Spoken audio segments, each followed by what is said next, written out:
Inilah peta kerajaan atau kekaisaran Romawi dari sini sampai sini, dan Palestina itu sekecil di sini, ini di sini ya. Nah, cerita kita mulai dari Tarsus, kota kecil ini lahirlah seorang anak yang kemudian diberi nama Saulus, dan dia belajar firman Tuhan dan dia menjadi orang yang pintar sekali dan akhirnya menjadi golongan Farisi. Nah, dia tidak senang dengan orang Kristen. Jadi dia berusaha tangkap orang-orang Kristen, bawa ke penjara.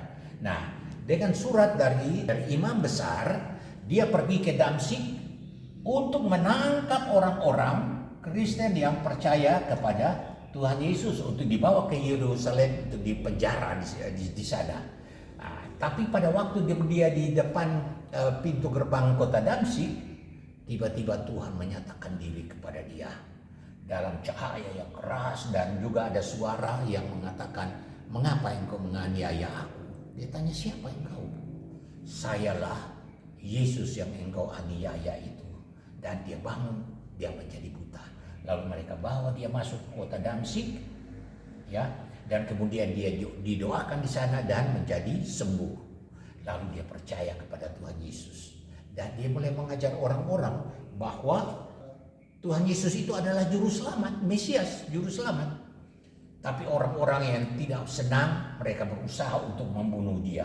Dan jemaat yang ada di Damsyik, mereka membawa dia ke pantai, lalu dengan kapal dia berlayar pulang ke Tarsus.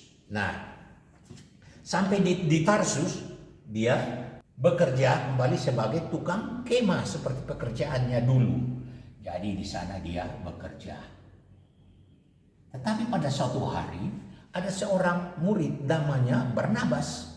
Barnabas diutus untuk datang ke Antiokhia karena di sana ada banyak orang yang sudah percaya kepada Tuhan. Lalu dia ingat akan Saulus, dia pergi cari Saulus di Tarsus. Dan pada waktu dia bertemu dengan Saulus, dia ajak Saulus untuk datang ke Antiokhia untuk mengajar orang-orang di sana tentang firman Tuhan, tentang siapa Mesias itu.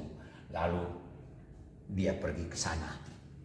Dan sampai di Antiokhia, mereka dalam satu ibadah, satu persekutuan, Tuhan katakan pada mereka untuk khususkan Saulus dan Barnabas untuk tugas yang khusus. Lalu mereka mendoakan dia, meletakkan tangan mendoakan dia dan Barnabas untuk pergi memberitakan Injil sampai ke ujung-ujung bumi dan seterusnya. Kita akan mendengar cerita ini selanjutnya dalam beberapa minggu sampai akhirnya Rasul Paulus pergi ke kota Roma dan mengakhiri hidupnya di sana dan pelayanannya.